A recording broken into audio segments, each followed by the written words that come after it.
Bom dia, todos e todas. Sejam todos bem-vindos à Nova Jerusalém. Hino tradicional da Igreja Brasileira, muito conhecido.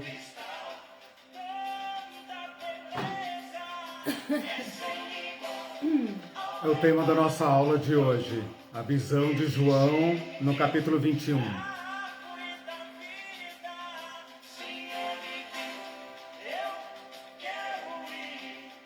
O sonho de todos os cristãos, ir para esse lugar.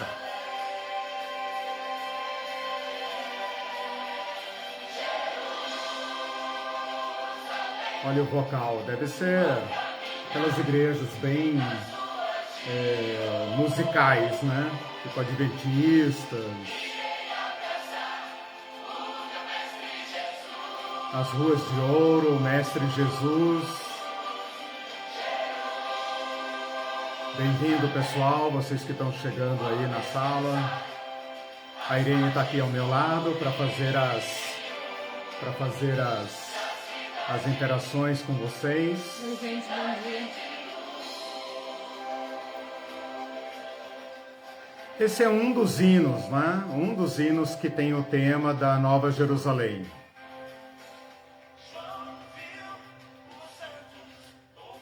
Bom, com essa introdução, com essa chamada, né? Vocês conhecem bem, cada um pode lembrar de algum hino que trata da Nova Jerusalém. Com esse fundo musical, então, nós damos início ao nosso encontro 45, o penúltimo. No próximo domingo encerraremos o curso de Apocalipse Pé no Chão, sem a pretensão de esgotar, obviamente, os temas do livro, apenas sinalizando métodos de interpretação. Eu espero que, ao ler o livro, reler o livro, ou se interessar ou ouvir algum desses temas, você se sinta instruído, ou pelo menos provocado, né, a fazê-lo a partir do seu chão e da história, onde Deus anda com o seu povo. Meus irmãos e irmãs, sejam todos bem-vindos, todas bem-vindas. Vamos então direto ao nosso tema. Na aula passada nós começamos a estudar o capítulo 21 e parte do 22, e eu me detive nos versículos 1 a 8, que trata da nova criação, novos céus e nova terra. Falamos um pouco sobre isso, especialmente destacando o significado da palavra novo em grego, kainos, que dá uma ideia de novitude qualitativa, e não tanto da palavra neo, que forma new, por exemplo, em inglês, que forma novo em português, que tem a ideia de um novo cronológico, o recém-feito, recém-fabricado. Hoje eu quero me dedicar à porção que vai do versículo 9, tá? Então a segunda parte, capítulo 21, versículo 9. Nós vamos aí até o versículo 22, 23 por aí, porque eu quero reservar parte do final desse texto para a próxima aula, e eu quero tratar na próxima aula de temas que são cegos para a interpretação tradicional dispensacionalista. O dispensacionalismo se concentra no arrebatamento, na eternidade, mas deixa alguns textos que não se encaixam nesse esquema dispensacionalista. E eu quero então fazer da última aula uma aula que não pretende encerrar nada, mas abrir, quem sabe, novos pensamentos, mexendo com esses textos que a interpretação tradicional não aborda. Bom, a seção do versículo 9, como vocês podem ver aí na sua Bíblia, Bíblia na mão, irmão, Bíblia na mão, irmã, trata da cidade. A cidade já foi anunciada no versículo 2, vi também a cidade santa, a nova Jerusalém que descia do céu da parte de Deus, ataviada como noiva adornada para o seu esposo. Eu falei para vocês que essa sessão tem muitas duplicidades, né? Duplicações. Então ele anuncia a visão da cidade, mas não desenvolve a visão da cidade. A visão da cidade ele vai desenvolver a partir do versículo 9. Então até o versículo 8 ele fala da nova criação e especialmente da habitação de Deus, lembram disso? Deus arma sua barraca entre as pessoas. É isso que ele sempre quis, é para isso que ele criou tudo e todos. E então o centro da perícope da aula passada é esta nova criação e a habitação de Deus. Depois ele faz então um recorte e puxa a visão da Nova Jerusalém. E a visão da Nova Jerusalém vai desde o versículo 9 até o versículo 23 por aí, mas continua, né? A rigor vai até o final do capítulo 22, versículo 5, ok? Então, ele fala primeiro, então, da nova criação, céus e terra, ou seja, tudo novo, tudo kainos, né? E agora, então, ele faz um recorte para observar uma certa dinâmica, certas características dessa novitude. E ele o faz por meio da cidade de Jerusalém, ok? Nós vamos então hoje, a nossa tarefa hoje é explicar esta porção a partir do versículo 9 e apresentar a sua interpretação, digamos, mais razoável, mais coerente, né, em relação ao nosso método de interpretação. Esta porção, então, que nós vamos estudar, ela é longa, né, mas ela tem muitos detalhes que eu não preciso entrar não preciso prestar muita atenção se a gente entender o todo, se a gente entender o sentido desta longa redação. Percebam que ele gasta 1 ou 2 versículos para falar do novo universo. Mas para falar da nova cidade, ele gasta quase o capítulo inteiro, né? Então nós vamos ter que entender por que ele construiu o texto desta forma. Tudo bem aí, Irene? Não está conseguindo. Tá. Então aqueles probleminhas técnicos, os irmãos fiquem em espírito de oração, né, para que a Irene consiga acessar os comentários bom dia, pelo menos. E responder bom dia para vocês. E fiquem de olho quando eu conseguir, nos resuminhos, sim, que ajudam tá. a entender quem não tiver. A Irene tem o trabalho de ouvir e ir fazendo esses pequenos resumos, né, que ajudam vocês e aqueles que vão também chegando e tal.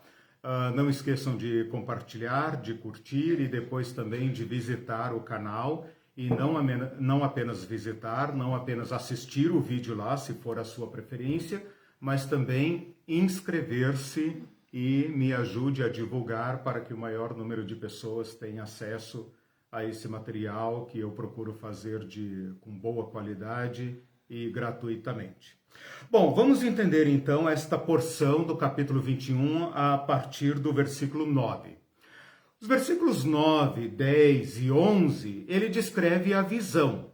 Eu vou depois fazer uma explicação melhor desta visão, mas vamos apenas mapear o texto. A partir do versículo 12 até o versículo 14, por aí, ele gasta, olha só, né? 1, 2, 3 versículos, depois tem mais um lá embaixo, o 21, então é do 12 ao 14, mais o versículo 21. Ele gasta para descrever apenas as portas da cidade. Pensa numa cidade antiga, obviamente, que tem portas, né? Nossas cidades hoje não tem porta, tem barreira, tem barreira policial, sei lá, placa do DENIT, DETRAN, né? Mas não tem portas. A cidade antiga tem portas. Dos versículos 15 ao 20, ele descreve as muralhas. Então ele gasta dos versículos... Tá podendo escrever agora? Fala para mim a referência no início. Capítulo 21, versículo 9. Tá? Então, se quiser anotar lá, do 9 ao 11, ele apresenta a visão, ele descreve a visão, como ele teve a visão, né? Aquela visão que ele já anunciou lá no versículo 2. Então, do versículo 9 ao 11, ele diz o que ele está vendo, tá? Só que ele vai ser muito detalhista. Do versículo 12 ao 14, ele descreve as portas da cidade. Do versículo 15 ao 20, tá? Ele descreve as muralhas da cidade, com medidas, com material de composição, material usado, os fundamentos e tal. Ele faz uma grande descrição destas muralhas. Ele fala da forma da cidade. Veja ali no versículo 16, ele fala que a cidade é quadrangular. Né? Os irmãos da igreja quadrangular pensam que está falando deles aqui, né? Porque a cidade é quadrangular. Mais do que quadrangular, é cúbica. Ela tem a mesma medida de largura, comprimento e altura. Ela é um cubo. Tem um significado. Ela é um cubo. Né? Então imagina um cubo. Então ele vai falando da muralha, da estrutura, etc, etc. Aqui vai aparecer o vidro, né? O mar de cristal. Vai aparecer as pedras preciosas. No versículo 21, ele volta a falar das portas. É como se ele tivesse esquecido. Eu não peguei nenhum. Não, tudo bem.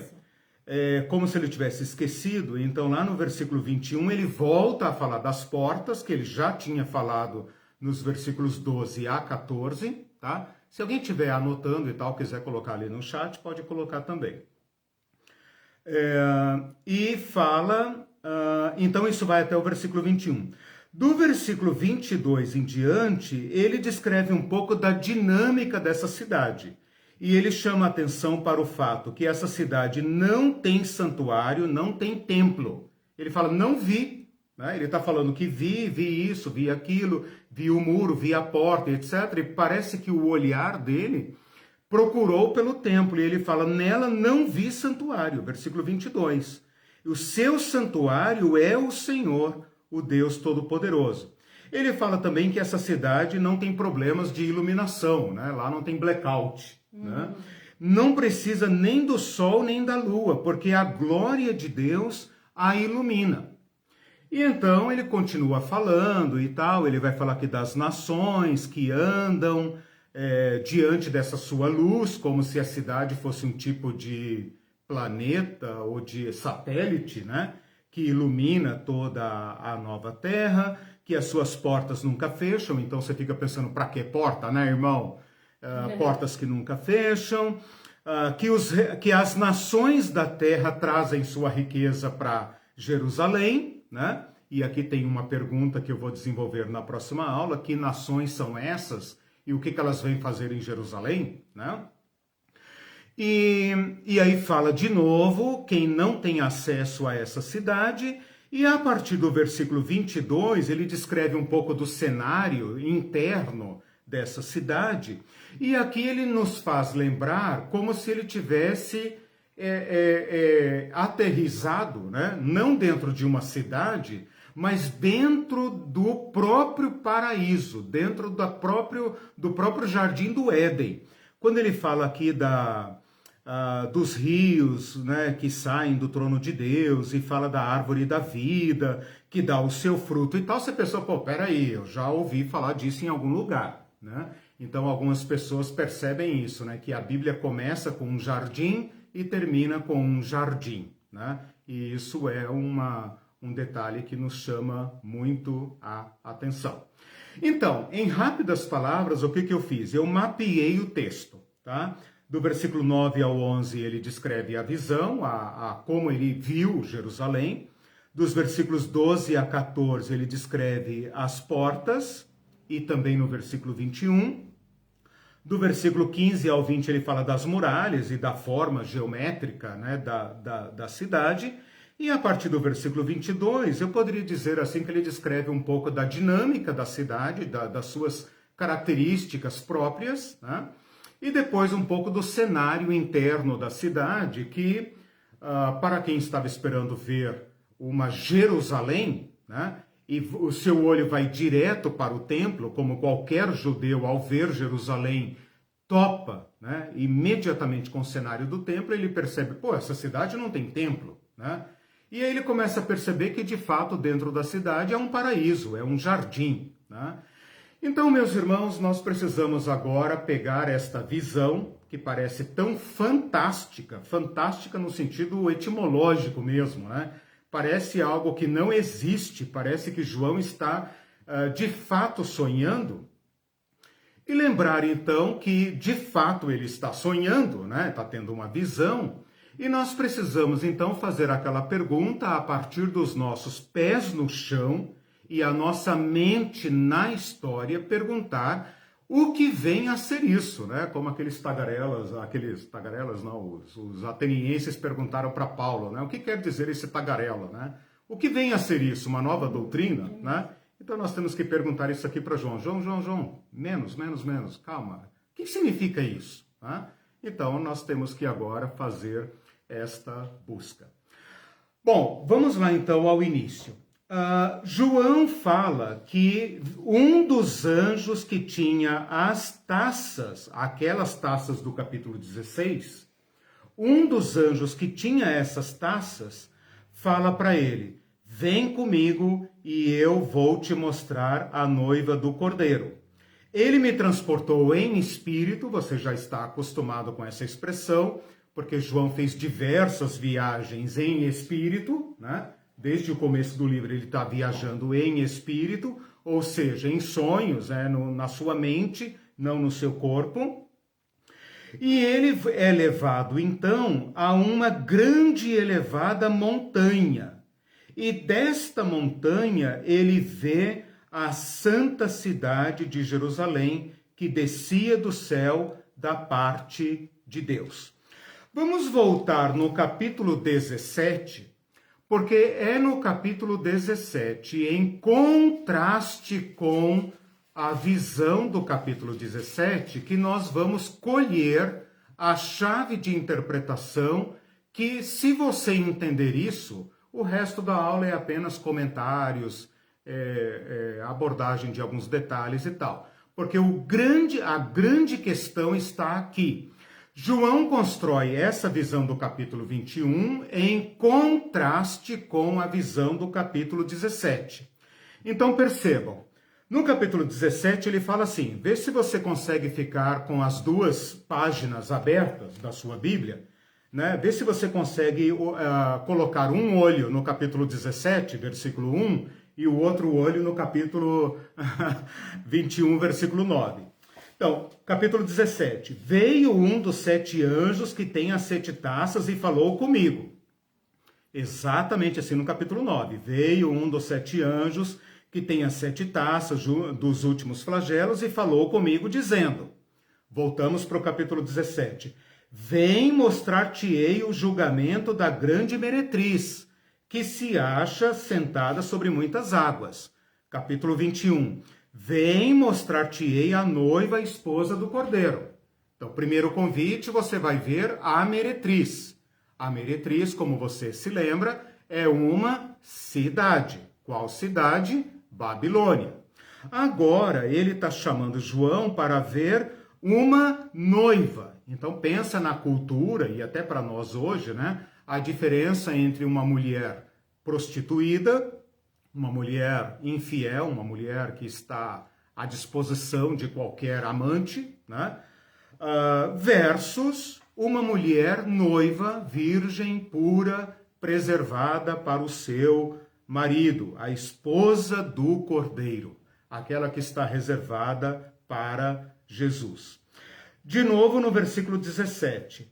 Ele foi levado, então, no versículo 3, né, 17:3, foi levado em espírito, no capítulo 21 também ele é levado em espírito, no capítulo 17 ele foi levado a um deserto. A mulher está assentada sobre muitas águas, mas João foi vê-la a partir de um deserto. Quando você falar no 17, fala o versículo também, fica mais fácil. Falei agora, versículo 3, 17:3, desculpa. Eu estava no versículo 1, agora estou no versículo 3, porque o versículo 2 é apenas explicativo, né, de quem é a meretriz. No versículo 3 ele fala assim: transportou-me o anjo em espírito a um deserto, e então vi. E no capítulo 21, versículo 9, né? Versículo 10, na verdade, me transportou em espírito até uma grande montanha. Então, de um lado você tem o deserto, do outro lado a montanha. E então ele vê a santa cidade. No capítulo 17, versículos 4, 5 ali, né? 4, a mulher está montada na besta fera, que sobe do abismo. Sobe do abismo. No capítulo 21, versículo 10, a cidade desce do céu, desce da parte de Deus. Ela desce da parte de Deus. Então vamos colocar aqui os contrastes, né? O ponto de vista da Babilônia, agora eu estou fazendo uma listinha, tá? Não vou citar os versículos, mas são esses aí que eu falei. Então vamos lá, aos contrastes. A Babilônia ele vê a partir do deserto. A Jerusalém ele vê a partir de uma alta montanha. A Babilônia é uma prostituta, símbolo da idolatria do dinheiro, da adoração à besta fera, que é o sistema diabólico, violento. A Jerusalém é a noiva santa do Cordeiro, onde não tem sequer templo, porque o próprio Cordeiro é o centro dela. A Babilônia está assentada sobre muitas águas, as águas são a imagem do abismo, e a Jerusalém desce da parte de Deus. A Babilônia é mãe das abominações. Na Jerusalém, nada abominável entra na cidade. Isso está escrito lá no final do capítulo 21, versículo 27. Nela não entrará nada abominável. Então, enquanto Babilônia é mãe das abominações, ou seja, é o centro promotor de todas as abominações, a Jerusalém tem portas e muralhas nas quais não entra nada abominável. A Babilônia corrompe os reis da terra. Corrompe os reis da terra com as suas abominações. Na Jerusalém, os reis da terra lhe trazem a sua glória. Então, a relação entre o sistema de Babilônia com a Babilônia é completamente diferente do sistema de Jerusalém com a própria Jerusalém. A Babilônia está vestida de escarlata e púrpura e joias. A Jerusalém está vestida da glória de Deus. E se você lembrar lá do capítulo 19, esta glória são os atos, as obras de justiça que lhe foi dado vestir, né? Então essa figura da noiva do Cordeiro já apareceu no capítulo 19, e lá você deve se lembrar, capítulo 19, versículo 8, né? Fala que ela está vestida de um linho finíssimo, resplandecente, e que essas obras são os atos de justiça dos santos. Então, enquanto do lado da Babilônia tem violência e sangue, do lado de Jerusalém tem obras de justiça. A Babilônia embriaga-se com o sangue dos mártires, dos santos, dos pequeninos. Na Jerusalém não entra assassino. Se você olhar no capítulo 21, versículo 8, ficam fora dela os assassinos. Ou seja, violência não é aceita nesta cidade. A Babilônia representa historicamente não a cidade física, geográfica, política da Babilônia. Representa a cidade de Roma. O que representaria então a Nova Jerusalém? Aqui nós temos que começar a construir a nossa chave de interpretação. Os reis da terra vão destruir a Babilônia. Se você olhar lá no final do capítulo 19, né? Aliás, do capítulo 17, os reis da terra se voltam contra ela e a matam, destroem. Os reis da terra, aqui em relação à Babilônia, trazem espontaneamente a sua glória, toda a sua riqueza, eles trazem para Jerusalém. A Babilônia vai se tornar morada de demônios, de tudo que é imundo, maligno. Todo o mal será concentrado nesta figura chamada Babilônia. E a Jerusalém é a própria morada de Deus. É ali que Deus armará sua barraca, né, sua tenda no meio da humanidade. A Babilônia é inspirada, pelo menos nas Escrituras, né, a narrativa das Escrituras, a Babilônia é inspirada naquela Babel que representa a arrogância humana de elevar-se até os céus. Esta figura da Babel como sendo a raiz histórica da Babilônia, Babelônia, né? Então a palavra Babilônia vem de Babel, né? Confusão. Ela também retrata esta arrogância da autodivinização, né? Então é uma autossuficiência e uma rivalidade contra os céus. Nós nos elevaremos a nós mesmos. A Jerusalém, por outro lado, desce gratuitamente da parte do céu, da parte de Deus à terra. Portanto, nós podemos concluir que, e esta é a chave de interpretação, assim como Babilônia não se refere à cidade da Babilônia, que nessa altura do campeonato já nem existia mais para todos os efeitos práticos, Babilônia não significava mais nada na época de João. Esta Babilônia, então, que significa tipologicamente a cidade de Roma, mas não exatamente a cidade de Roma. Roma como sendo a sede, a cabeça, a matriz de um sistema.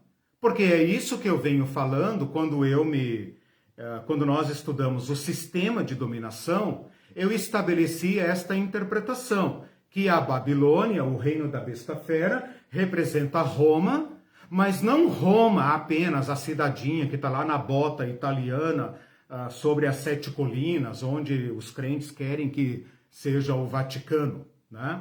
Mas representa um sistema, um modo de organização que é inspirado pelo dragão, que é inspirado pelo próprio Satã e que por isso é inimiga de Deus.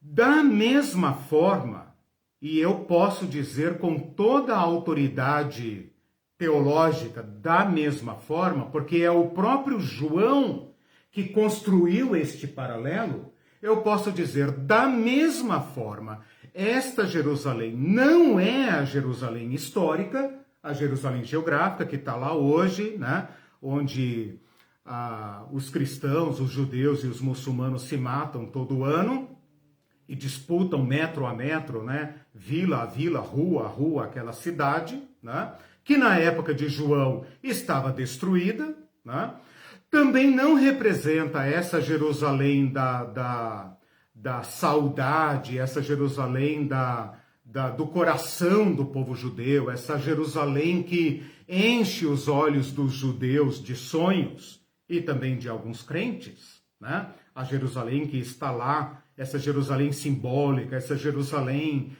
sede da religião muçulmana, sede da religião dos judeus, sede da religião católica, sede da religião dos crentes, né? O turismo manda lembranças, vai bem, obrigado. Esta Jerusalém, então, por força da lógica interna do livro do Apocalipse, representa um sistema que se opõe ao sistema da besta. Qual sistema? O sistema do Cordeiro, porque todo o seu amor é o Cordeiro. Assim como a fonte inspiracional da Babilônia é o dragão, e é encabeçado pela besta fera, que sobe do abismo, e o abismo representa, como vocês se lembram, não apenas o caos, mas também os povos considerados na sua arrogância babélica, né, contra Deus. Esta Jerusalém que João está vendo está em oposição, em antítese ao sistema da Babilônia. Então ela é inspirada por Deus e ela é encabeçada pelo Cordeiro. ela é voltada para o Cordeiro. Ela reflete os valores do Cordeiro. Ela reflete, ela encabeça, ela representa um novo sistema. E assim como Babilônia é inspirada pelo abismo dos povos, esta Jerusalém é inspirada da parte de Deus. Quem lhe dá logos, quem lhe dá lógica, o seu centro não é nem sequer a religião, é Deus mesmo. É isso que ele fala ali no versículo 22, nela não vi santuário, porque o seu santuário é o Senhor, o Deus Todo-Poderoso e o Cordeiro. Então, o centro desta cidade é o próprio Deus. Bom, meus irmãos, o que nós podemos concluir a partir disso? Que não é uma cidade, que não tem porta, que não tem muralha, que não é quadrada, que não tem pedra preciosa, que não tem nome nas portas, que não tem muro, que não tem trono, que não tem água, que não tem árvore da vida e que também não desce do céu. A menos que vocês queiram reconstruir completamente o livro de Apocalipse e voltarem, sempre é tempo de voltarem para o dispensacionalismo, Lá, Roma, a sede do anticristo, o Vaticano, o Papa, e etc, etc.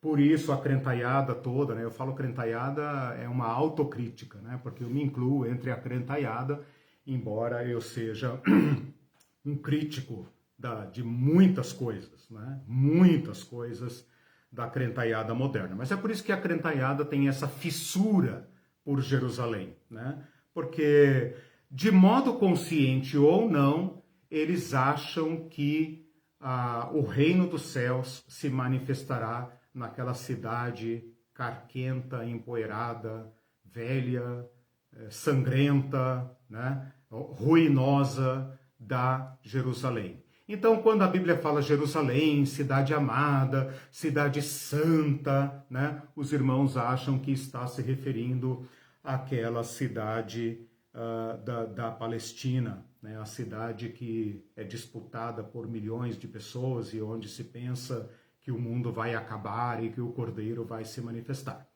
Bom, se você entendeu isso, então agora nós podemos continuar. Mas como essa chave de interpretação é muito importante, então eu vou fazer aqui uma pequena parada técnica, uma arrumação da carga, uma freada básica assim, para que tudo caia no seu lugar, para ver se vocês aderem, o que vocês pensam sobre esta interpretação. Porque esta interpretação afetará, por coerência, toda a nossa leitura do Apocalipse. Então, você precisa estar convencido, ou pelo menos considerar, esta hipótese de interpretação. O próprio João, não é culpa minha, não vai botar a culpa em mim.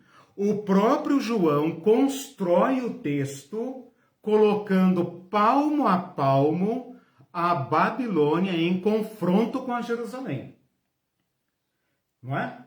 Capítulo 17 e capítulo 21. Eu li ali, um dos anjos que veio lá, das taças e tal, vem, me chama, me leva, aqui leva para o deserto, aqui leva para a montanha, me mostra e tal, chama uma de prostituta, chama outra de noiva. É claro que está se falando de figuras, E depois descreve a decadência, a destruição total da Babilônia, no final do capítulo 18, dizendo que ela vai ser lançada no mar, ou seja, veio do abismo e volta para o abismo, E esta Jerusalém, então, que é colocada como uma anticidade, uma anti-cidade, ou seja, uma cidade oposta.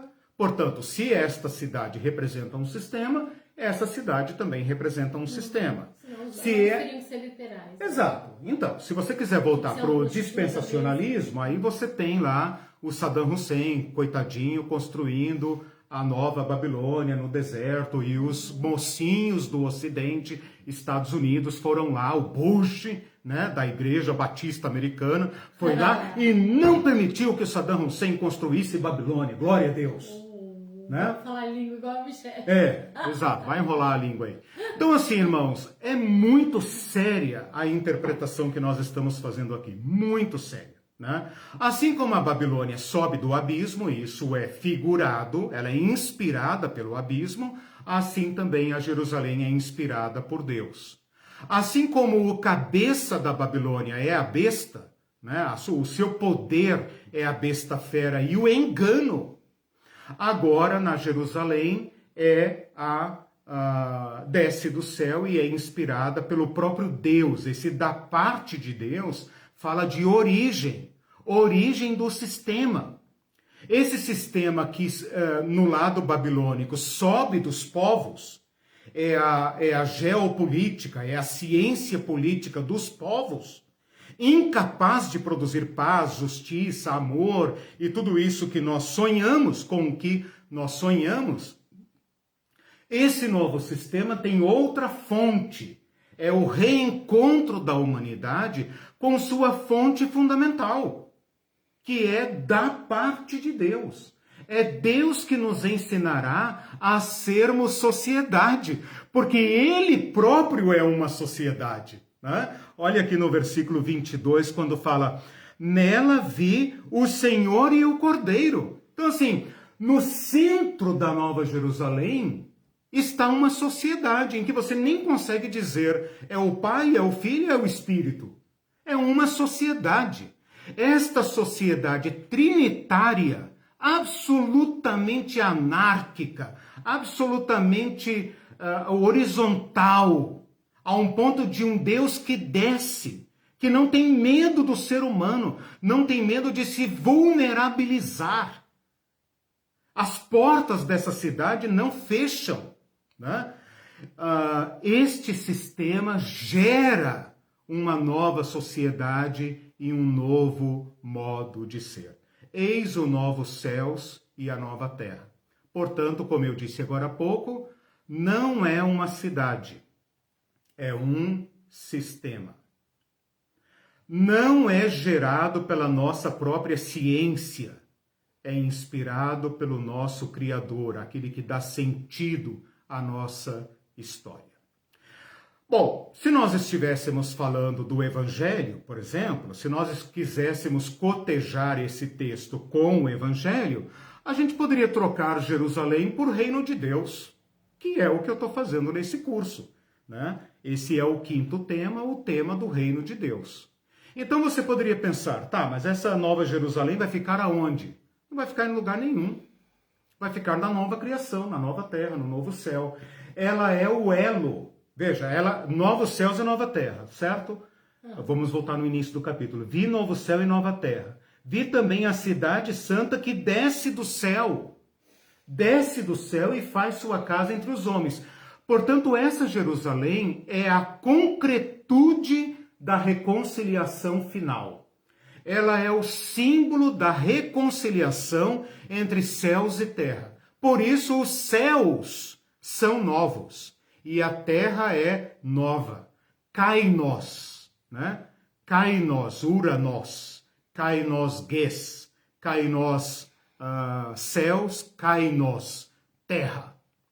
Como que isso se dá neste casamento? Olha aqui a figura do casamento, da reconciliação, do casamento entre Deus e a humanidade. Esse Cristo que representa a encarnação de Deus, ou seja, o encontro de Deus com a humanidade, agora pode se completar, pode se concluir sem obstáculo algum. Por quê? Porque tudo que era velho, a primeira terra e o primeiro céu, manchado pela inimizade, pela rivalidade, pelo ódio, pela violência, pelo pecado, pelo orgulho de rivalizar com Deus, tudo isso agora foi pacificado, foi varrido para fora da história e resta apenas novos céus e nova terra. Perguntas, comentários, reclamações, Vocês estão retificações. gente, que a Jerusalém não é uma cidade que vai descer do céu. Vocês estão entendendo? Me fala aqui. Eu não sei se vocês perceberam que aqui não tem nenhum movimento de subida, né? Nada sobe. Né? Você sabe que esse então ano isso aqui as pessoas poderiam pensar assim, esse hino aqui fala, né? Eu estava ouvindo aqui o hino, né? E ele fala assim, nós subiremos, né? Em algum momento aqui, ele vai falar do subirei, quer ver? Aí eu pensei, já é a interpretação da visão. Até aqui tá tudo bem, né? Ó, subirei, tá vendo? Isso aqui é licença poética. É licença poética, mas reflete uma teologia. Reflete uma teologia liberal, de subir mesmo. Porque nessa visão de João, os céus descem na forma de uma cidade, que não é uma cidade, porque nós estamos em terreno escatológico, simbólico, né? Então, assim como Babilônia é um sistema, Jerusalém é um sistema. Se você pensar assim, não, mas peraí, agora você me meteu numa cilada aqui, então eu vou rever esse negócio se Babilônia é um sistema mesmo, porque agora você está querendo me forçar a concluir. Nas aulas, né? Você está querendo me forçar a concluir que, então Babilônia não é um sistema, né? Bom, você tem que voltar lá e estudar as possibilidades. A Babilônia concreta não é.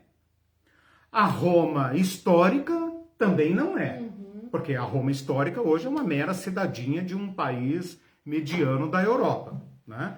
Então você tem aí as outras opções, né, que já estão gastas, já causaram todos os, né, acertos e erros possíveis e não estão mais dando conta de atender à altura da visão de João. Então eu estou propondo um novo modo de pensar. Obviamente você pode julgar, criticar e tal, e tirar suas próprias conclusões, né? Porque se tem uma coisa, se tem uma coisa que eu preciso deixar muito claro aqui, é a seguinte: não me sigam. Não me sigam. Não confiem em tudo que eu estou falando só porque eu estou falando. Vão às fontes, busquem, convençam-se. Exatamente, sejam bereanos. Convençam-se, né? E quem sabe vocês até podem me ajudar a iluminar algum ponto que para mim não ficou claro ou na minha exposição não ficou claro. Tudo bem até aí? Rosana respondeu, não se preocupem, porque a digestão aqui está boa. É perfeitamente palatável. Se não for assim, não será coerente com tudo que já vimos até aqui. Isso. Legal. E daí, quem chegou agora e não viu, volta lá na 30ª, sei lá, aula, nem sei qual. Tem que pegar. Descobrir onde está sobre a grande Babilônia. A Babilônia. Agora, veja, a Babilônia, ela nos impõe uma interpretação, né? Porque a Babilônia não existe mais. Desde a época de Alexandre o Grande, desde a época ali do Seleucidas e tal, a Babilônia entrou em declínio e nunca mais significou nada, né? Hoje, se não me engano, ela é de fato assim uma vila abandonada. Ela não tem expressão, não tem significado nenhum. É só uma sombra, só para pesquisa arqueológica, né? Ela não representa mais nada. É figurado o termo. Sim, sem dúvida alguma, né? Então você poderia dizer, não, mas isso aí eu já aprendi na escola dominical, né? A Babilônia é Roma. Tá, mas qual Roma, né? A Roma da época de João, sem dúvida. Mas aquela Roma hoje, ela se expressa como? Né? Se você optar pela interpretação do Tim LaHaye, você vai ficar esperando que, a União Europeia se forme com 10 países, agora já está com 20 e poucos, então já ultrapassou a conta, né? Até nos anos 90 por aí, todo mundo estava olhando para a Europa, é a Europa. A Europa vai se juntar em 10 países, a sede vai ser Roma, etc, etc.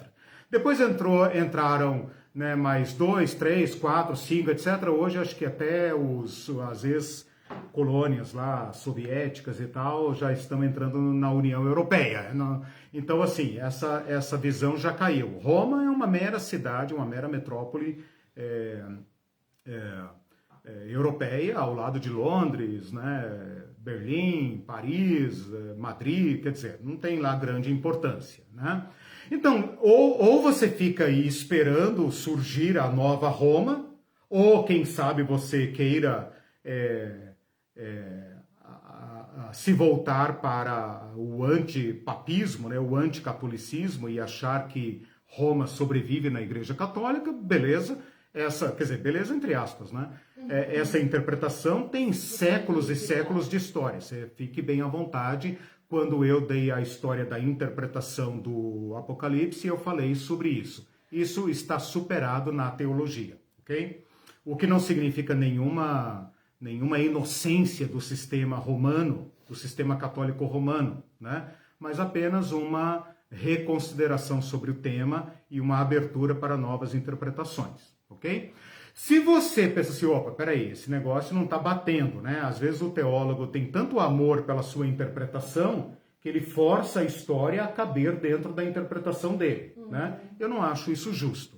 Então, eu estou dando esta abertura para que a gente siga com coerência, eu acho que pelo menos, né, como a Rosana, né, falou agora, pelo menos isso eu acho que eu mantive, né, eu pedi a ajuda de vocês e eu mantive a coerência do meu método de interpretação. Né? Os pés sempre estiveram no chão, fincados na história, e a história como palco do plano do drama e também do plano do escatom de Deus para a humanidade, ok? É muita desconstrução, né? Porque Sim. eu acho que esse ano ainda eu acreditava que, assim, não tínhamos estudado ainda, né, isso, mas a gente dizia que a Nova Jerusalém ia descer do céu. Sim. E que o céu ia ser aqui na Sim. Terra. Pelo menos isso já é um pouco diferente do dos fundamentalistas diziam. Então é muita desconstrução. Tem que acostumar com a coisa. Então agora eu quero fazer o seguinte. Eu quero construir a ideia que apareceu no versículo 2, né? Aliás, no versículo 3, que eu falei na aula passada, junto agora com o versículo 22, com o versículo 23 e tal. Agora está no 21. Sim. E depois, então, eu entro na descrição da cidade, que é uma parte muito simbólica. Eu quero mostrar para vocês como que a cidade de Jerusalém caminhou para esse simbolismo, vai. Eu poderia dizer para essa mitologia, mas eu não quero confundir ninguém com o termo mitologia, né? Então eu vou usar a palavra simbolismo, porque é claro que assim como Babilônia é um símbolo, né, por tudo que ela representa na história bíblica, na história da humanidade, mas especialmente o modo crítico com que a Bíblia vê os impérios, né, encabeçado por Babilônia. Lembra que Babilônia era a cabeça de ouro da estátua, né, em Daniel capítulo 2.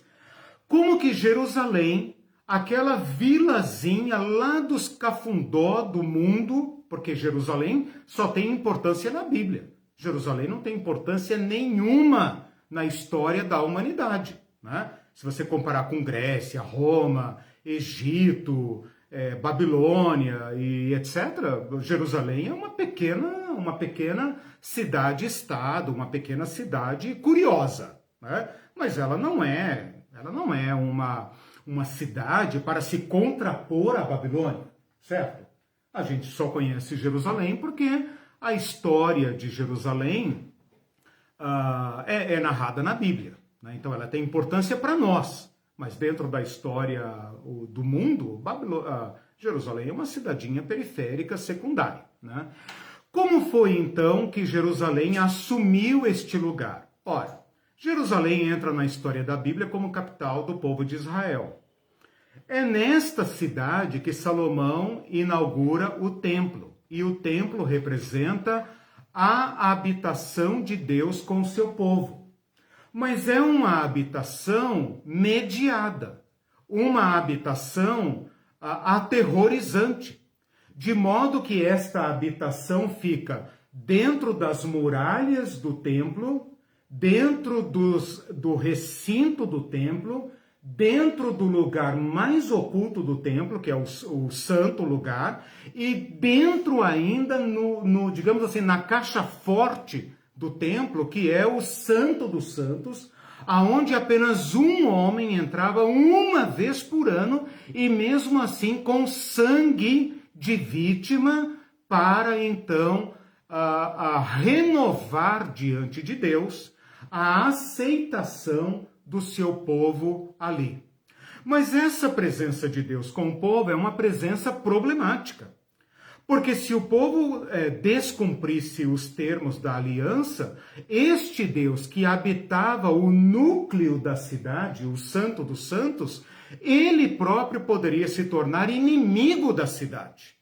Então ela é uma habitação aterrorizante, ela é uma habitação extremamente problemática, mediada por diversas limitações físicas, litúrgicas e mediada pelo próprio sangue.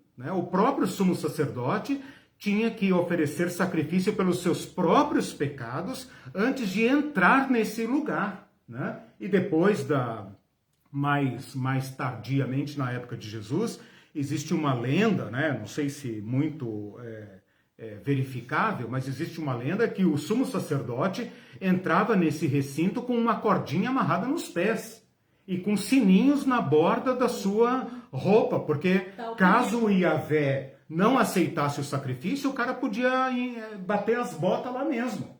E o povo teria que puxá-lo de volta, porque não poderiam entrar lá sequer para recolher o cadáver. Então, esta habitação de Deus, ela é terrível, ela é temível, ela é uma bênção, porém ela é cercada de terror. Bom, ocorre que no século 6 a.C., essa cidade é destruída. A cidade é destruída e o templo é destruído. E é destruído por um império. Qual império? A Babilônia. E esta Babilônia, ela não é um povo, ela não representa um povo secular. Muito pelo contrário. Ela representa a vitória de um Deus. O Deus Nabucodonosor. Não se esqueçam que Nabucodonosor era adorado como um Deus. E o seu Deus venceu o Deus dos judeus. Então, de certa forma, neste período aqui, a Jerusalém, com todo aquele seu fulgor, é completamente esmagada pelo sistema babilônico. É completamente esmagada. E deste sofrimento profundo do povo judeu, a um ponto que vocês não conseguem imaginar. Talvez algo como o Holocausto dos judeus na Segunda Guerra Mundial, talvez comparado com o ataque das Torres Gêmeas e tal, mas não é apenas uma destruição no sentido assim, morreu muita gente. Não, morreu muita gente e tal. Falei. Sim, mas eu quero botar peso nessa palavra decepção. Porque esta destruição do templo é a falência de todo o mundo dos judeus.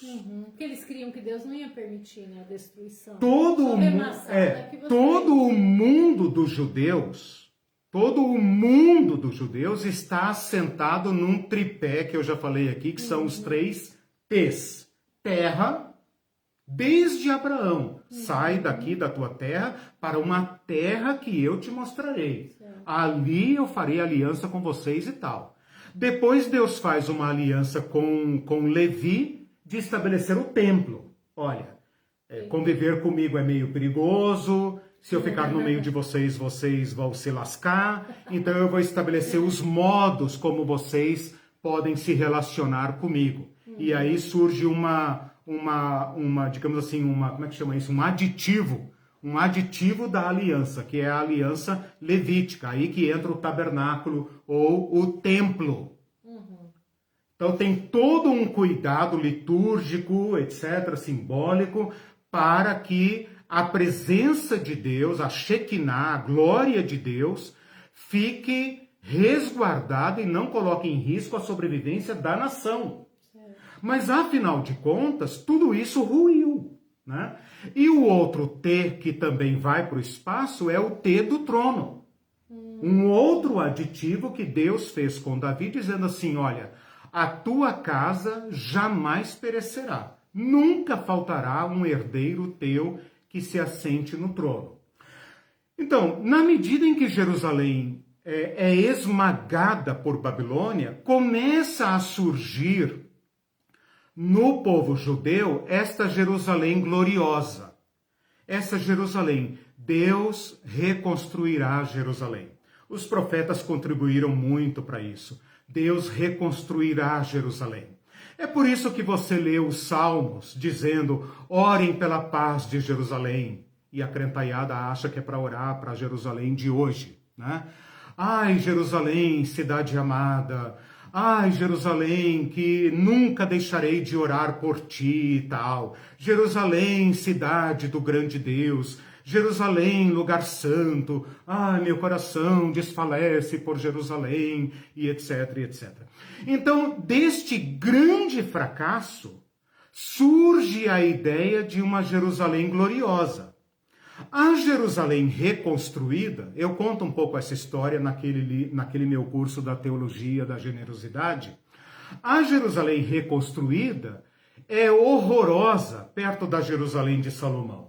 Ela é pobre, michuruca. Ela é como uma cidade sofrível. E ela jamais adquire a autonomia. E quando ela mal e porcamente assume uma certa autonomia, o templo está completamente corrompido. E é assim que nós chegamos ao período de Jesus. Então, no período de Jesus, Jerusalém reconquistou muito da sua glória, mas à custa de uma babelização. Ou seja, ela reconstitui a sua glória na medida em que ela se funde com a Babilônia. Qual Babilônia? O Império Romano. Quem é que dá glória a Jerusalém da época de Jesus? O Herodes, que é cupincha do César. Né? É o Herodes que reconstrói o templo magnífico, que foi maior e melhor do que o templo de Salomão. Vocês devem se lembrar que Jesus deu de ombros para aquele templo. Ele falou: destruam esse templo e em 3 dias eu o reconstruo. Uma das acusações que levou Jesus à morte foi a ameaça ao templo, a ameaça à cidade. Ele fala: Jerusalém, Jerusalém, quantas vezes eu quis ajuntar os teus filhos e vocês não quiseram. Eis que virão dias em que a sua cidade ficará, em que a sua casa ficará deserta.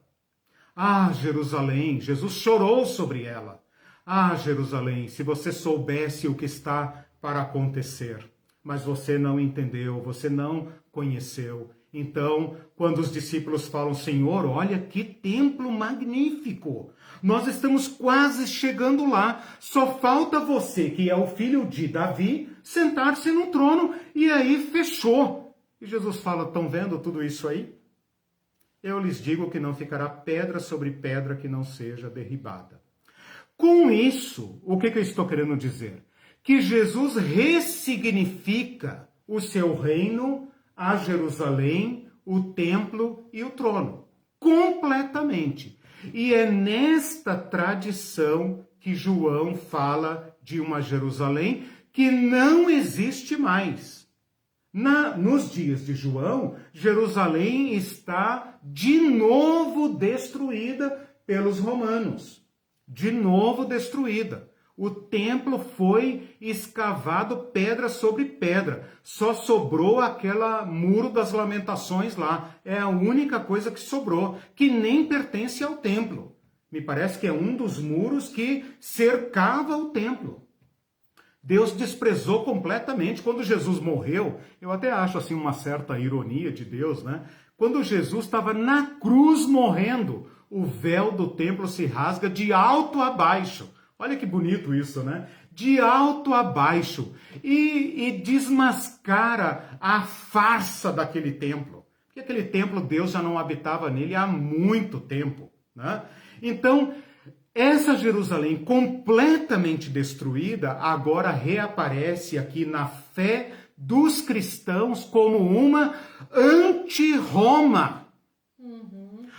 O João, que conheceu Jerusalém, se é o apóstolo, né, ou que, sendo judeu, poderia ter conhecido Jerusalém, ele chora a desgraça de Jerusalém. E ele tem tristeza porque Roma causou tanta morte no meio do seu povo.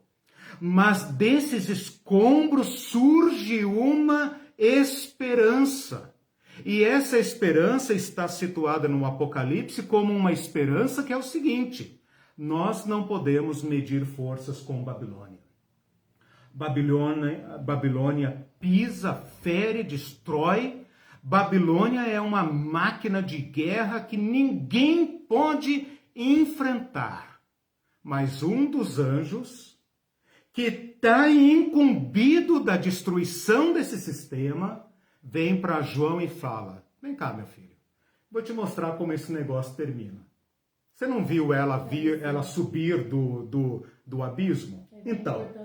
Então, pega a Babilônia com a mão e joga ela dentro do abismo de volta. Depois ele pega João e fala assim: meu filho, vem cá, vou te mostrar uma surpresinha. Sabe a Jerusalém? A vilazinha de Jerusalém, esmagada, desprezada, pisoteada, anematizada, né? Anatematizada, né? Anátema, amaldiçoada, pisada pelos gentios. Deus fez uma nova. Deus fez uma nova. E no final, a Babilônia é que será ruínas. E a Jerusalém, amada Jerusalém. Jerusalém aqui como representando nossa pátria. Aquele lugar com o qual nós sonhamos, mas somos incapazes de reconstruir. Nós podemos apenas fazer anúncios proféticos dele. Nós podemos apenas teimar em esperar por esta cidade que é diferente de tudo que a humanidade já construiu, de todos os impérios, de todos os sistemas, de todo o mercado comum europeu, Banco Mundial, ONU, escambau. Este novo modo de ser humano, este novo modo de se relacionar com os astros, esse novo modo de se relacionar com a natureza, porque ele fala: lá tem rio, meu filho, e a água não é envenenada, não mata, e ela corre pelo meio da praça, tem praça lá, e tem árvores, é uma cidade ecologicamente sustentável, né? E as pessoas gostam dessa cidade. Essa cidade não ameaça os povos como Roma. Ela não inspira violência, pelo contrário. Suas portas estão abertas. Seus muros são baixinhos, né? Então é isso que eu queria colocar para vocês, uma esperança que transcende qualquer estrutura, qualquer geografia, né? E que, no entanto, é geográfica. Então eu poderia dizer aqui que essa Nova Jerusalém não é uma cidade, não é um sistema. Mas eu poderia dizer também que esta Jerusalém é a nova terra. Não tem dentro e fora dela. Ela é tudo. Sim. Ela é tudo. Ela é um novo céu, ela é a nova terra, ela é a reconciliação, ela é o lar, aquele lar para o qual não tem mais exílio. João chora por sua cidade. Aqui não tem mais lágrima, não tem mais choro, não tem mais violência, não tem mais ladrão, não tem mais feiticeiro que manipula os poderes, não tem mais mentira, não tem sedução, não tem violência, não tem nada abominável. Todos vivem em paz. E até Deus mora no meio deles. Né? Então essa é a figura, assim, em rápidas palavras, que eu precisava colocar para demitificar, dessimbolizar, ou seja, traduzir o símbolo para que a gente consiga entender. Entendido isso, o resto aqui agora é tudo detalhe. Né? Okay. Muito detalhe, vai falar da porta. As portas, por exemplo, têm o nome dos apóstolos. Aliás, a porta tem o nome dos 12 patriarcas. Os fundamentos têm o nome dos apóstolos. Olha que figura belíssima para dizer que nesta cidade o povo de Deus se reúne. De antes e depois, de todos os lugares, do norte, do oriente, do sul, de Abraão, de não Abraão, de Ismael, seja lá de onde vier, da África, da Oceania, da Ásia, etc, etc. Né? Então, tudo que esse patriarcado originário significou, mais os apóstolos, uma figura belíssima de falar sobre a reconciliação. aquilo que Paulo fala, de ambos fez um. Quebrou o muro da separação, criou um novo homem, uma nova humanidade, um novo modo de ser. Então, meus irmãos, a música é bonitinha, é bom sonhar com a Nova Jerusalém, com as ruas de ouro, etc. Tudo bem, desde que você entenda que o que Deus tem em mente é uma nova sociedade, um novo modo de ser humano, novas relações, novas sociedades, novo modo de ser, novo modo de se relacionar com Deus, agora sem templo, porque o templo significa ainda uma barreira que ameaça. Agora o próprio Deus pode mostrar seu rosto sem assustar ninguém, e ninguém vai fugir, pelo contrário, as pessoas o procurarão, as pessoas gostarão de estar com ele. Mas para quem estiver triste, é só pensar que a coisa ampliou. Em vez de ser uma cidade, é todo um triste? mundo. Pelo amor de Deus. Não. Tipo, os que acreditavam. Ah, sim, foi bom você ter falado isso. Ouro. Gente, é uma cidade com 2.000... peraí, deixa eu pegar aqui as medidas. É uma cidade com, deixa eu ver aqui, 2.200 quilômetros de distância. De largura, é quadrado, né? 2.200 quilômetros de comprimento e de largura, tá? Isso dá mais ou menos a metade do Brasil. Ou vamos pegar ali o mapa dos Estados Unidos, né? Que é mais assim retangular, mais ou menos a metade dos Estados Unidos. O comprimento, menos ainda, né? Os Estados Unidos deve ter uns 8.000 quilômetros, é mais ou menos como o Brasil e tal. É mais ou menos um terço ali do mapa americano, né? Ou se quiser pegar do Brasil aqui, o centro todo do Brasil, mais ou menos. O Brasil tem 4.000 quilômetros de distância, né? De norte a sul, de leste a oeste, mais ou menos 4.000 e poucos quilômetros, né? Seria metade do Brasil, metade dos Estados Unidos, mais ou menos isso. E de altura. Então, assim, cara, eu não sei, né, como que os... Tem muito prédio. Eu não sei como que Tem que aproveitar o espaço em cima, né? O Tim LaHaye interpreta essas coisas, mas assim, gente, olha, eu ficava muito incomodado quando os meus professores me ensinavam, os americanos adoram essa escatologia, né? Se você procurar na internet, até coloquei lá no meu Instagram figurinhas desse cubo mágico, né? Desculpa, não é mágico, é um cubo. Em cima do, né? do globo. Assim, se você imaginar 2.200 quilômetros de distância e de largura, beleza, eu não sei por que Deus vai criar uma nova terra e prender todo mundo dentro de um quadrilátero tão apertado, né? E vai colocar toda a sua família humana dentro desse quadrilátero apertado. Mas se você falar isso para um crente da NASA, né, esses doutores da NASA que depois de aposentado, né, vão estudar escatologia, né, na aposentadoria, eles vão dizer, não, cara, você não entendeu, ele tem 2.200 km de altura também. Meus irmãos, é um apartamentinho, Minha Casa Minha Vida do céu, né? É todo mundo encaixotadinho ali num cubo gigantesco que, segundo o povo do Tim LaHaye, vai vir, né?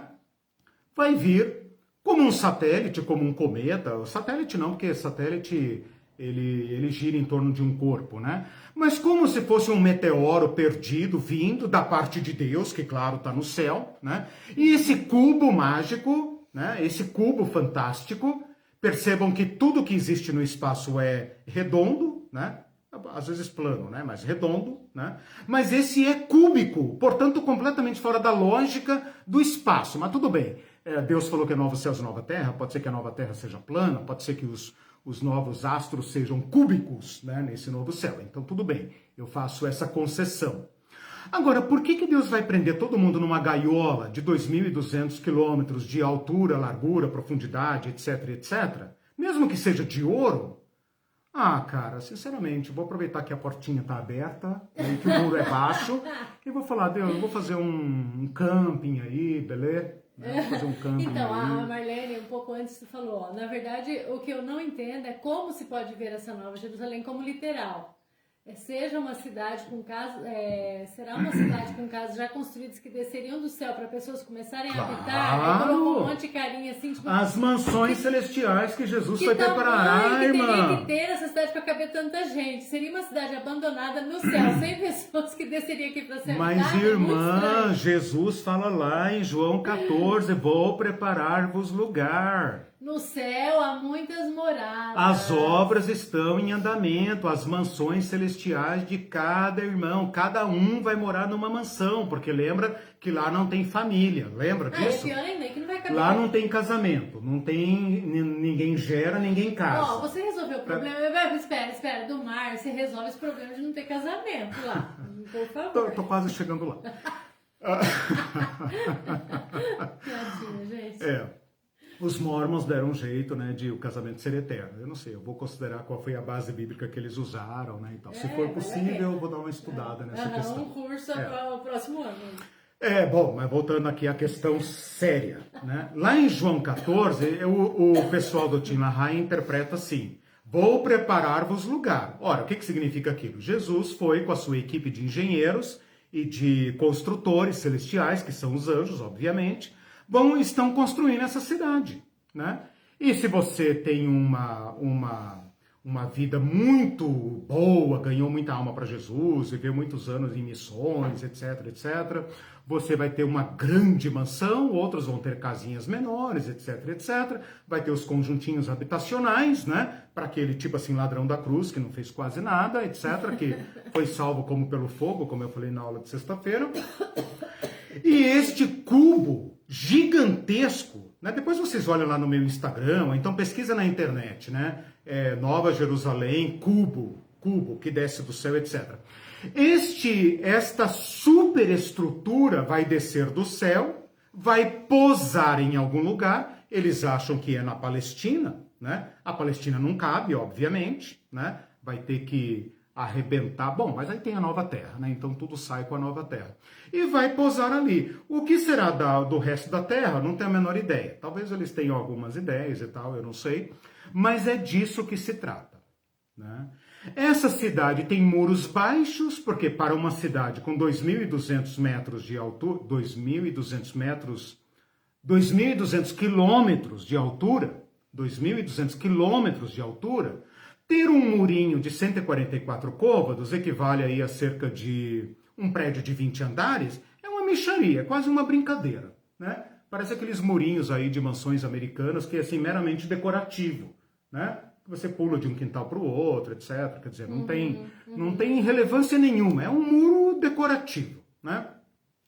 Tem portas, mas essas portas também, pelo jeito, são meramente decorativas, porque elas ficam sempre abertas, né? Então, é meramente decorativo, diz aqui que elas são feitas de pérolas gigantes, então é um negócio que realmente dá muito trabalho, né? Pode ser que por isso que Jesus esteja demorando, desculpe o humor, mas é que o literalismo, de fato, ele cai no absurdo. É isso que eu quero demonstrar aqui. O literalismo, a interpretação literal do Apocalipse leva a uma infantilização, a uma alienação, e a esperanças ridículas.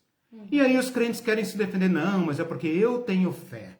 Isso é só os crentes que entendem e tal. Não, né? Vamos botar o pé no chão, vamos voltar para a história, vamos ser justos com Deus, vamos ser justos com Jesus Cristo, vamos ler esse texto dentro do seu gênero literário, da sua lógica, e vamos então extrair de dentro dele a sua substância, né? Então não tem cubo, não tem mágica, não tem muro, não tem porta, não tem fundamento, não tem nada. Não tem pedra preciosa, não tem formato, não tem jardim, não tem rio, não tem árvore, pelo menos não no sentido simbólico. Tem um novo céus e uma nova terra. E o que inspira essa nova terra é chamada Jerusalém. E ela é from heaven, né? A nossa língua portuguesa não consegue distinguir o de, que é de origem, do de, que é de posse. Então eu posso falar assim, cidade do céu. Cidade do céu pode significar uma cidade que pertence ao céu, ou uma cidade que desce do céu, né?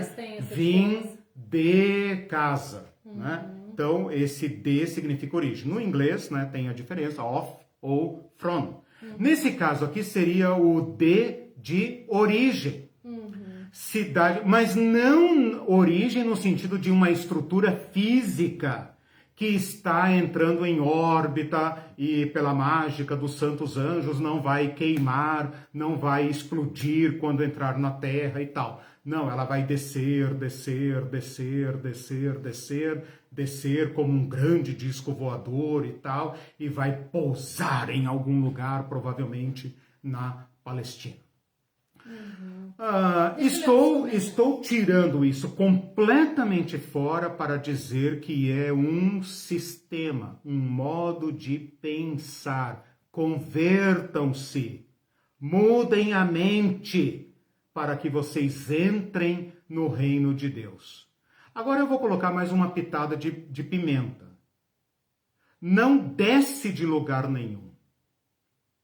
Não desce de lugar nenhum. Manifesta-se no meio de nós. Não desce de lugar nenhum, porque subir e descer são verbos simbólicos para significar sua origem. Então segura essa, irmão, que essa é forte. Essa é para aplaudir de pé. Não desce nem sobe de lugar nenhum. Assim como Babilônia não subiu de lugar nenhum, surgiu no meio de nós, representa o modo humano de pensar, a Jerusalém não desce de lugar nenhum. João viu, é uma visão. Ora, se é um sistema e um modo social de ser, não desce de lugar nenhum. Manifesta-se no meio de nós. Como será isso? Não sei, mas espero como Abraão esperava. O livro de Hebreus, ao contar a história de Abraão, fala assim: Abraão foi peregrino. Se ele quisesse uma cidadinha dessas quaisquer, ele poderia ter construído uma ou ele poderia ter voltado para casa. Ur dos Caldeus era uma grande cidade, muito maior do que Jerusalém. Mas ele aguardava a cidade da qual Deus é o arquiteto e fundador. Esse sistema que Deus vai construir, aonde os pequeninos, aqueles que sonham com justiça, têm fome e sede de justiça, e que por isso se sentem estrangeiros na Babilônia, se sentirão finalmente em casa.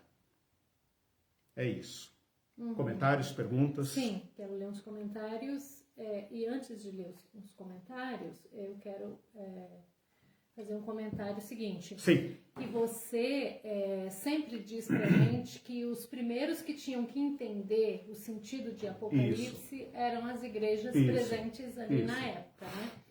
Então, quando a gente vê para nós, essa nova Jerusalém não tem tanto sentido como teria para os judeus. Claro. Então, para eles, com essa destruição do templo, em 70 descer com a destruição de Jerusalém e tal, essa esperança perdurou, né? Então, é muito ela significativo conecta, né? quando João fala dessa nova Bem Jerusalém, né? Bem lembrado. Agora, eu queria saber se existem profecias que diziam respeito a essa esperança de Nova Jerusalém, essa expressão. Várias, eu falei aqui muito rapidamente. Tudo bem. Eu falei muito rapidamente sobre desde a destruição, aquela hora que eu falei dos 3 T's.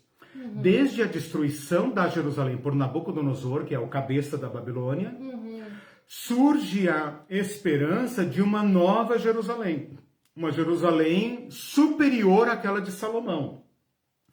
Quem quase cumpriu esta profecia, esta esperança, foi a nova Babilônia, Roma, Império Romano. Falei que o Herodes é cupincha do César. Sim. Jesus desprezou completamente essa Jerusalém de Herodes.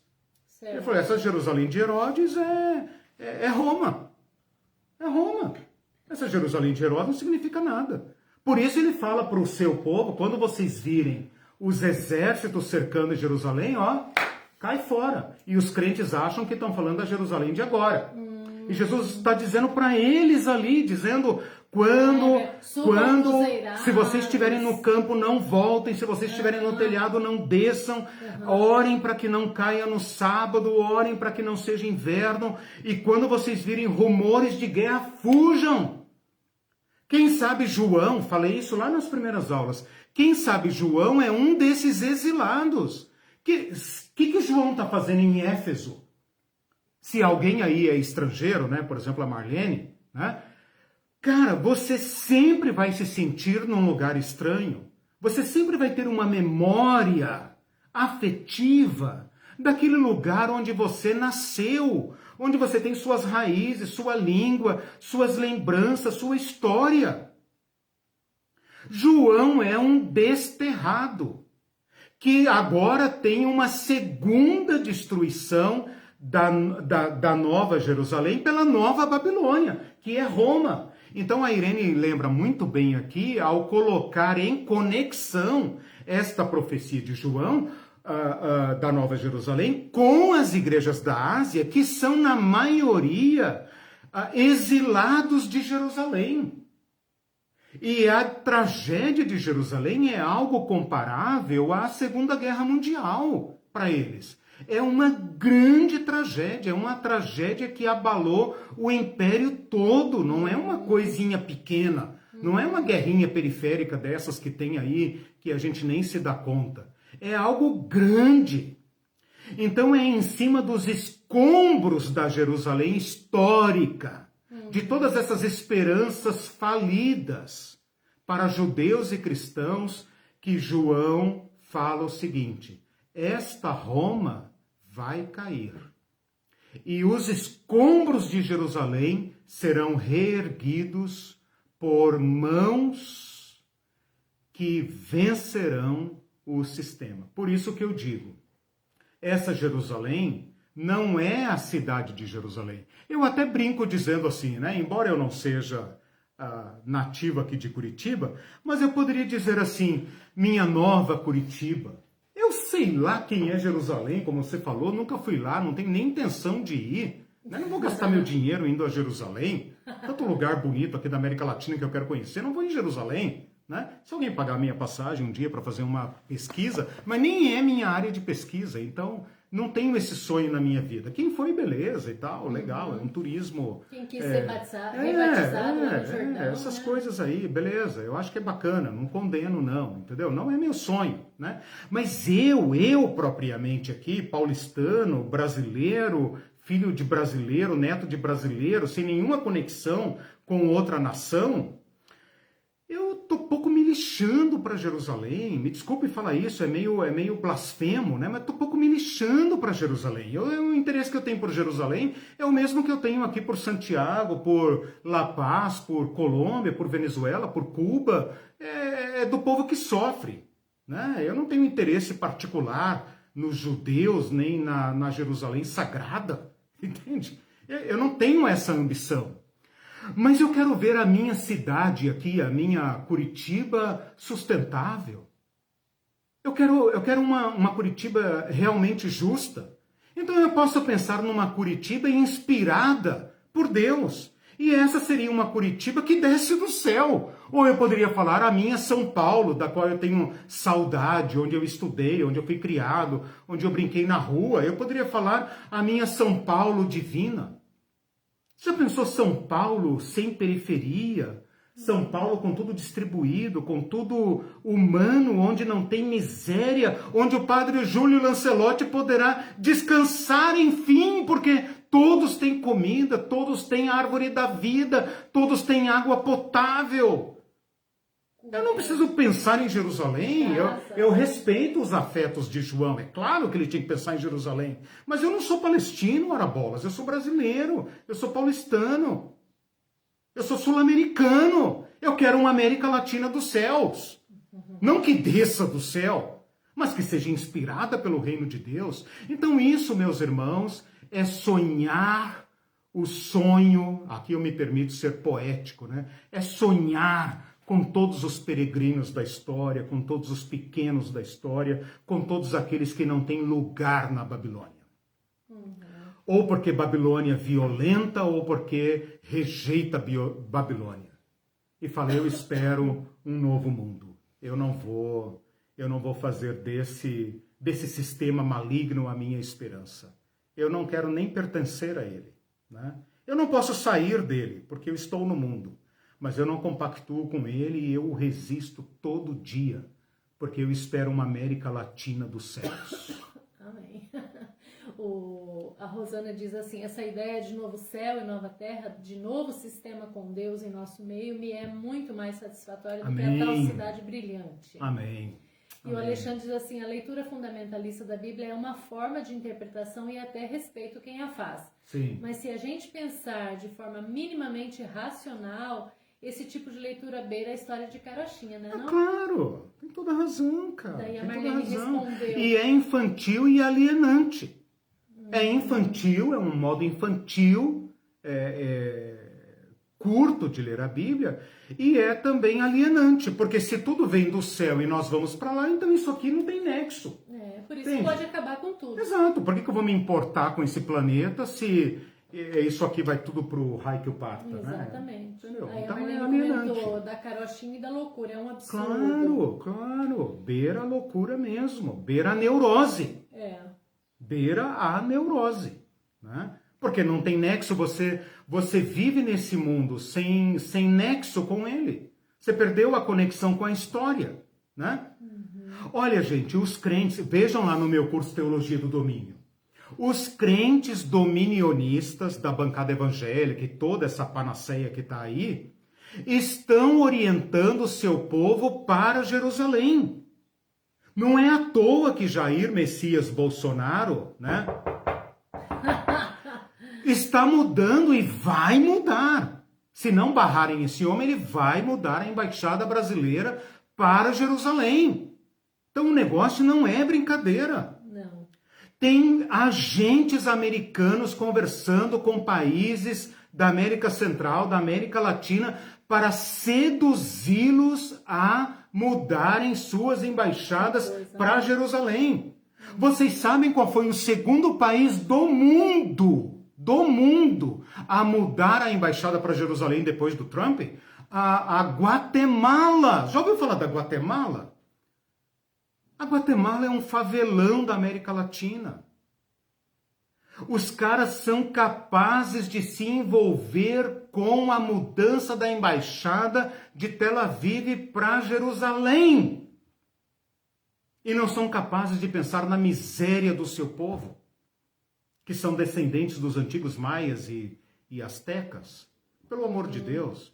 Isso agora, a Marlene falou de loucura, isso beira a perversão. Sabe, isso não é inocente. Isso é mal. E tem agentes americanos em Brasília, em diversas nações latino-americanas, criando todo um movimento de apoio à mudança geopolítica para Jerusalém.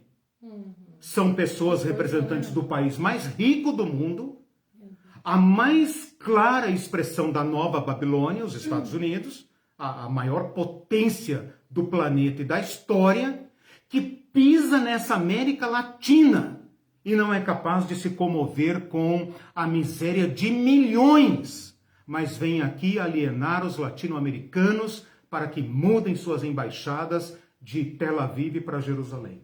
Isso é perverso.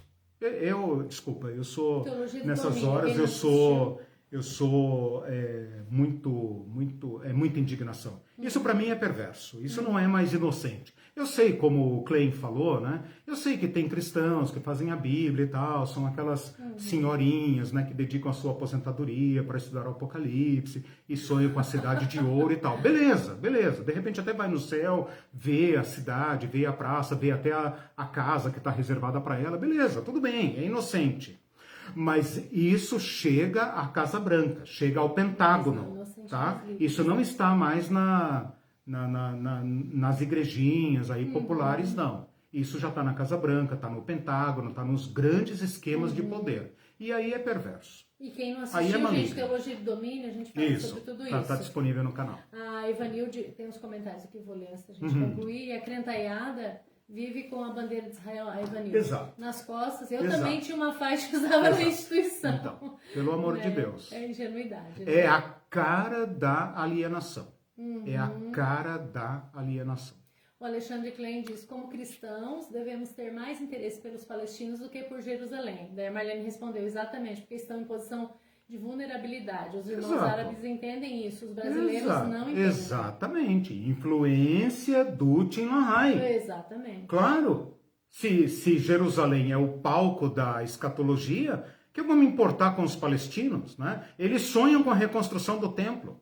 Eles sonham com a derribada daquela mesquita de Omar que está ali no pátio do antigo templo e tal. E eles têm certeza que o terceiro templo será reconstruído. Diz que já tem material, eu não duvido que os judeus tenham isso é muito mal. Né? Isso é muito, muito mal. Que os judeus sonhem com isso eu até entendo. Mas os cristãos não. Os cristãos sonham com uma cidade onde não tem mais templo. Nós deveríamos pensar nisso, né? Que aquele Cristo que falou, destruirei essa porcaria e reconstruirei em 3 dias, né? E por isso foi condenado, porque por insultar o templo, o Estevão, o primeiro mártir da igreja, foi morto por insultar o templo. Os cristãos querem que Cristo reconstrua um terceiro templo.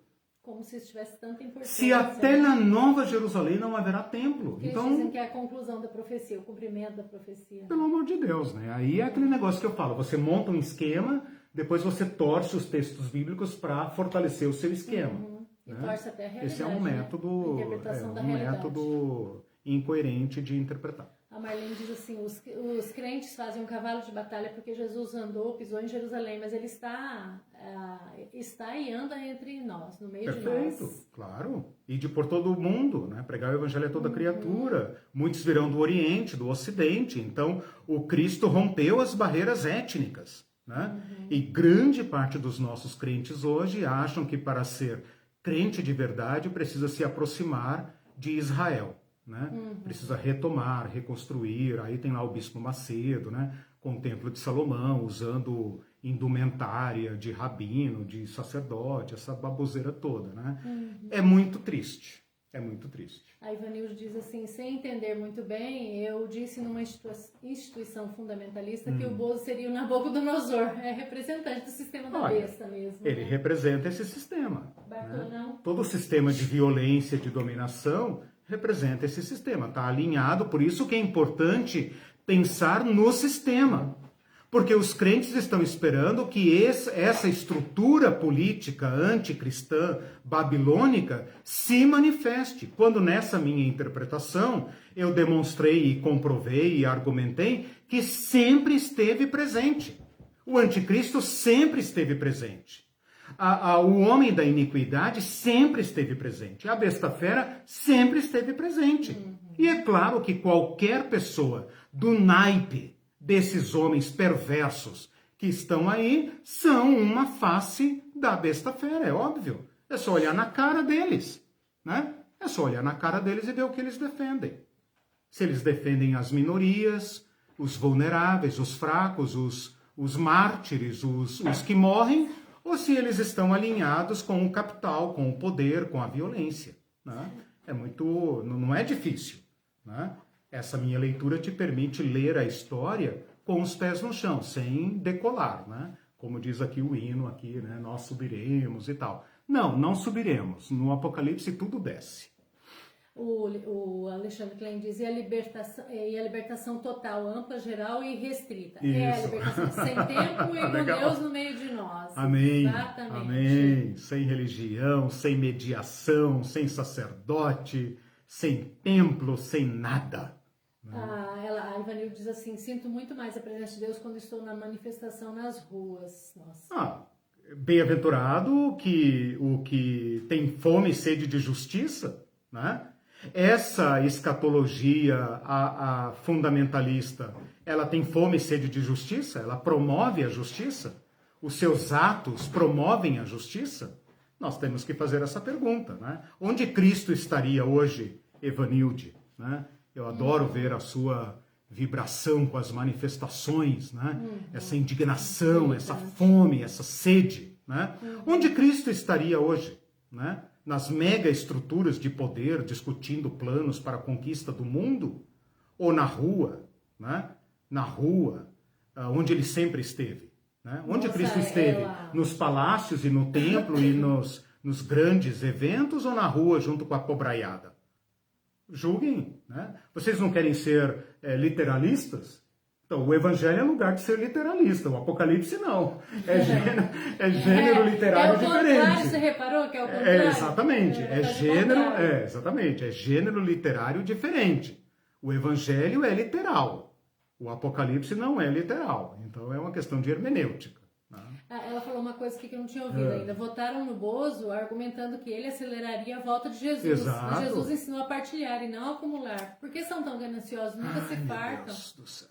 Então eu não sabia que tinha nem esse argumento. Claro. Né? A derrota do Trump foi uma tragédia, porque ele era o único que poderia preservar os planos de dominionismo. Nossa. Né? O Biden é a mesma coisa, né? Ele só é mais educado, mas é a mesma coisa. O dominionismo não vai parar por causa, né, do Biden. Assistam o curso Teologia do Domínio, que vocês vão entender um pouco melhor. A Elizabeth diz, aprendendo muito com esse mestre. Amém, obrigado. E, deixa eu ver, tem mais algum? Sim, o Mindu diz assim, é um cubo apertado e sem varanda do pão. Cara, tem que ser tudo bem, né? Tudo bem. Eu sei que tem uns engenheiros da NASA, aqueles que eu falei aposentados, né, que fazem cálculos, etc. Né? Provavelmente eles estão estudando como que a Nova Jerusalém vai entrar na atmosfera sem explodir, etc. Aí tem essa coisa errada toda, e ele né? faz uma pergunta. Mas eu dou razão aí, né? Eu compactuo com essa visão, porque assim, cara, é muito decepcionante. Essa Nova Jerusalém descrita no Apocalipse é muito decepcionante, né? Quer dizer, nós hoje vivemos aqui, né? Todos esses povos e tal, né? E a nova terra vai ser uma prisão, né? Uma gaiola de ouro. Quero eu lá saber de ouro, né? Ele está perguntando aqui se na Nova Jerusalém a gente vai poder comer camarão. Legal. Boa pergunta. Eu vou pegar esses aspectos finais e vou reservá-los para a próxima aula, né? Porque na próxima aula eu quero tocar em alguns pontos que a escatologia Tinlahayana, fundamentalista, dispensacionalista, não toca. E eu quero usar alguns teólogos que são teimosos, como eu, né? E que não se conformam com respostas fáceis e vão atrás de melhores explicações. Então eu pretendo trazer para vocês, principalmente, só para dar um gostinho, principalmente o que significa o versículo 24. As nações andarão mediante a sua luz, e os reis da terra lhe trazem a sua glória. Ninguém me explica isso aqui, e se explica não satisfaz, né? Quem são esses reis, quem são essas nações que existirão nessa nova terra, né? Talvez os testemunhos de Jeová tenham alguma noção sobre isso, os mormons e tal, mas nós, os crentes, os crentes ortodoxos, né, os crentes da reta doutrina, não temos. E o que tem é insatisfatório. Então, eu pretendo abrir esses pontos e falar um pouco mais sobre a cidade ecológica, né? A cidade jardim, que está nessa culminância, nesse escatom da humanidade, né? Ao invés de a história caminhar para um grande nada, para uma grande tragédia, né? O Apocalipse nos fala que a história da humanidade tem a presença de Deus nela, e este Deus a convida para um outro escatom, um outro destino entre aspas, né? Um outro destino, um outro desfecho para a humanidade. E é esta esperança que nos move, né? A Evanilde, que falou aí da sua militância por justiça, né? É esta esperança que nos tira da alienação. Então, se a outra escatologia é alienante, é paralisante, essa escatologia que eu estou apresentando aqui, que eu estou estudando com vocês, ela é empoderante, ela é energizante. Ela tem um poder que ninguém pode deter, porque baseado e empoderado por essa energia do Espírito de Cristo, nem a ameaça de morte nos paralisa. O que você pode fazer com pessoas que não temem mais nada? Eles são invencíveis. Bem-vindos à Igreja de Jesus Cristo, né? A igreja que está com o pé na rua, voz rouca, de clamar por justiça, que está nas praças, que não se encastela domingo pela manhã nos seus suntuosos templos para cantar ao som dos pianos e tal, né? Mas que está na rua, está onde Cristo estaria, né?